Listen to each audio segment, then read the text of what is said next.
Hello my dear friends and students. Aji moi ei video tut class 10 maths chapter 8 or exercise 8.1 or question number 5 to koram. Aru yar agor video burot moi yar agor hokolo keita chapter korai di disu. Ji keita link video tur description ot pai jaba. Sai loba. Etia ha question 5 to start koru. So ayate question e ki koise? Dia ase je sec theta equal 13/12. An trigonometric অনুপাতবোৰ গণনা কৰা. So ayate question এইটো দিয়া আছে. আৰু বাকি আমি ত্ৰিকোণমিতিক অনুপাতবোৰ উলাব লাগে তেনলে সোয়া যেটো দিয়া আছে ইয়াৰ পৰা আমি বাহু কেটা উলাও আৰু যেটো না থাকিব পাইথাগোৰাছৰ সূত্ৰ ব্যৱহাৰ কৰি পেলাই উলাই লম সোয়া দিয়া আছে সেই কাৰণে মই এইটো লিখি দিছো যে দিয়া আছে sec θ = 13/12 এতিয়া সোয়া মই আগৰ কোৱেশ্চন তিনিটাত চাৰিটাত মই বুজাইছিলো যে লক বক লব এটো তোমালকে সিৰিয়ালি মনত ৰাখি লবা লম্ব মানে হৈছে লক মানে হৈছে sin আৰ বক মানে হইছে cos আৰু লব মানে হইছে tan এতিয়া সাইনৰ উল্টা হ'ব cosec মানে sin লম্ব বাই কৰ্ণ তেনহলে cosec হ'ব কৰ্ণ বাই লম্ব তাৰ পিছত আছে cos cosৰ উল্টা হ'ব sec sec sec তাৰ পিছত tan tanৰ উল্টা হ'ব cot মানে এনেকুৱা হ'ব যে আমাৰ ইয়াতে sec লাগে তো মই secৰ কাৰণে দেখুৱাই আছো সো cos ভূমি বাই কর্ণ হলে sec হ'ব কর্ণ বাই ভূমি মানে উলটি যাব সকলো গিটা 10 লম্ব বাই ভূমি কট হ'ব ভূমি বাই লম্ব তেনলে sec লাগে সোয়া মই দেখুৱাইছো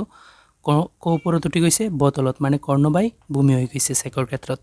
এতে সোয়াতে sec থিতা দিয়া আছে কোনো কোন মেনশন কৰা নাই সেই কাৰণে মই এইটো কোনক মই থিতা কোণ ধৰিল আৰু এইটোটো সমকোণ সোয়া এতিয়া এইটো কোণৰ ক্ষেত্ৰত মই লম্ব ভূমি আৰু কৰ্ণ কেটা লৈ লও সোয়া এইটো কোণ হলে ইয়াৰ লম্ব হ'ব এইটো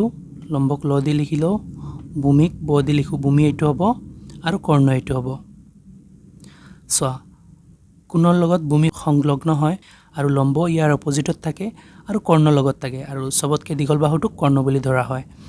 এনেকুৱা তোমালোকে মনত ৰাখি লবা এতিয়া সোয়া sec sec মানে কৰ্ণ বাই ভূমি তেনলে secৰ ঠাইত মই কৰ্ণ বাই ভূমি দিও কৰ্ণ কি AC আৰু ভূমি কি AB AB এতিয়া সোয়া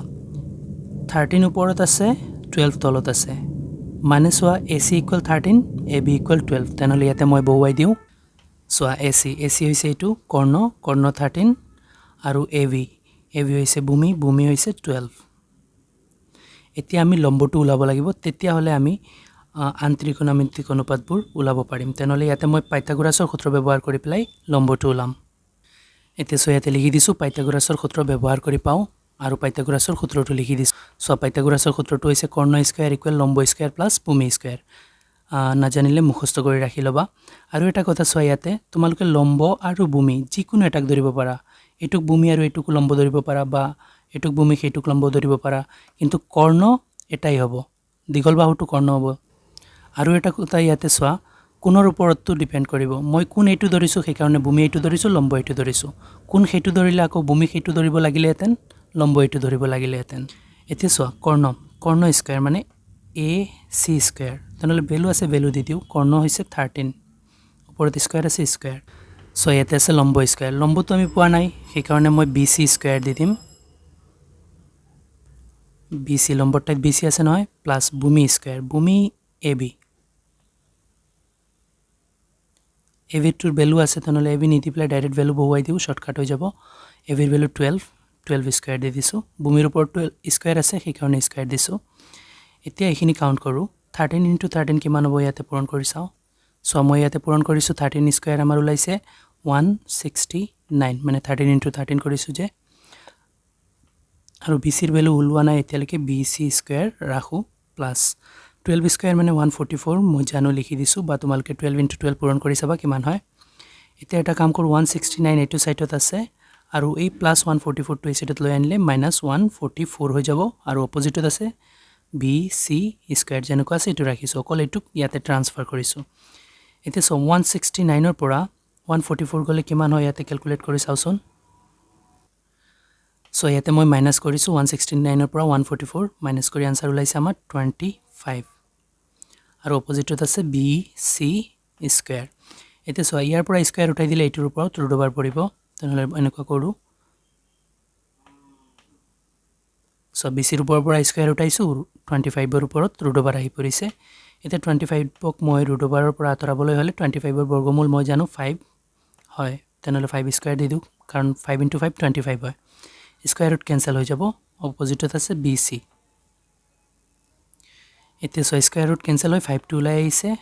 আৰু ইকুৱেলত BC টো থাকি গৈছে সো মানে BC ওলাই গৈছে 5 তেনেহলে এই BC যেটো লম্ব আছে এটো হৈছে 5 এতিয়া তিনিটা বাহু পাই লৈছো এতিয়া আমি ত্ৰিকোণমিতিক বাকি সকলো কেইটা অনুপাত আমি উলাব পাৰিম তেনেহলে ইয়াতে উলাও প্ৰথমতে মই sin উলাম cos উলাম tan উলাম cosec sec cot সব কেইটা উলাই দিম sec টো দিয়াই আছে বাকি পাঁচটা উলাব লাগিব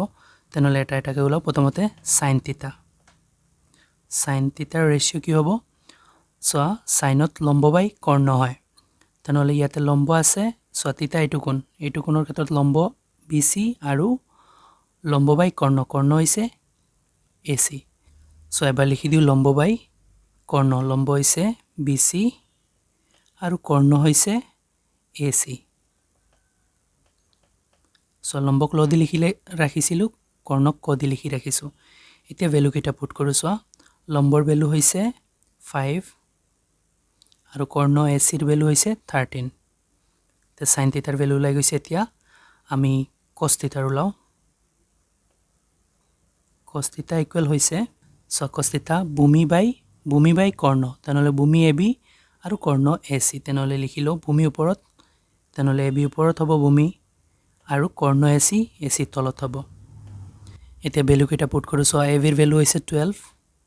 আৰু AC ৰ ভ্যালু কিমান AC ৰ ভ্যালু হৈছে 13 এতিয়া tan থিটাৰ ভ্যালু লাও tan থিটা ইকুৱেল সো লম্ব বাই ভূমি লম্ব ওপৰত ভূমি তলত তেনেহলে লম্ব আছে BC লম্বটো BC ল দি লিখিছো নহয় BC তেনেহলে লম্ব ওপৰত মানে BC ওপৰত আৰু ভূমি তলত তেনেহলে ইয়াতে সো ভূমি আছে AB ব দি লিখিছিলো AB তলত এতিয়া ভ্যালু কেইটা পুট কৰো সো BC ৰ ভূমি হৈছে BC ৰ ভ্যালু হৈছে কিমান 5 আৰু AB ৰ ভ্যালু হৈছে 12 এতিয়া cosec থিটাৰ ভ্যালু লাও সো cosec থিটা সো সাইনৰ লক হলে cosecৰ ক ল হ'ব মানে কৰ্ণ ওপৰত হৈ যাব আৰু লম্ব তলত তেনেহলে কৰ্ণ আছে AC আৰু লম্ব তলত হলে লম্ব হ'ব BC সো AC ৰ ভ্যালু কিমান AC ৰ ভ্যালু হৈছে 13 আৰু BC ৰ ভ্যালু হৈছে 5 এতিয়া সো আমি কটৰ ভ্যালু লাম সেকৰ ভ্যালু নোলাও কাৰণ সো সেকৰ ভ্যালুটো দিয়া আছে 13/12 তেনেহলে cot থিটাৰ ভ্যালুটো লাও সো cot থিটা সো tan থিটা আছিল লম্ব বাই ভূমি মানে লব তেনেহলে cot কি হ'ব ব ল হৈ যাব মানে বো ওপৰত দিব মানে ভূমি ওপৰত লম্ব তলত উলটি যাব কাৰণ tan ৰ উল্টা হৈছে cot তেনেহলে ভূমি ওপৰত তেনেহলে ইয়াতে ভূমি দিয়া আছে AB আৰু লম্ব তলত আহিব যেতিয়া লম্ব হ'ব লম্ব দিয়া আছে ইয়াতে BC লিখি দিছো এতিয়া ভ্যালু পুট কৰো সো AB হৈছে কিমান 12 আৰু BC তলত BC হৈছে 5 এতিয়া সো সকলো কিটা ত্ৰিকোণমিতিক ৰেশিও ওলাই গৈছে sin cos tan cosec cot আৰু ইয়াতে sec টো দিয়া আছিল এতিয়া এটো হৈছে এই কোৱেশ্চনৰ সমাধান আশা কৰো তোমালোকে ভালদৰে বুজিব পাৰিছা আৰু বুজাত কোনো অসুবিধা হলে মোক কমেন্টত জনাবা ভিডিওটো ভাল লাগিলে লাইক এণ্ড শেয়াৰ কৰি লবা চেনেলটো সাবস্ক্ৰাইব কৰি দিবা থ্যাংক ইউ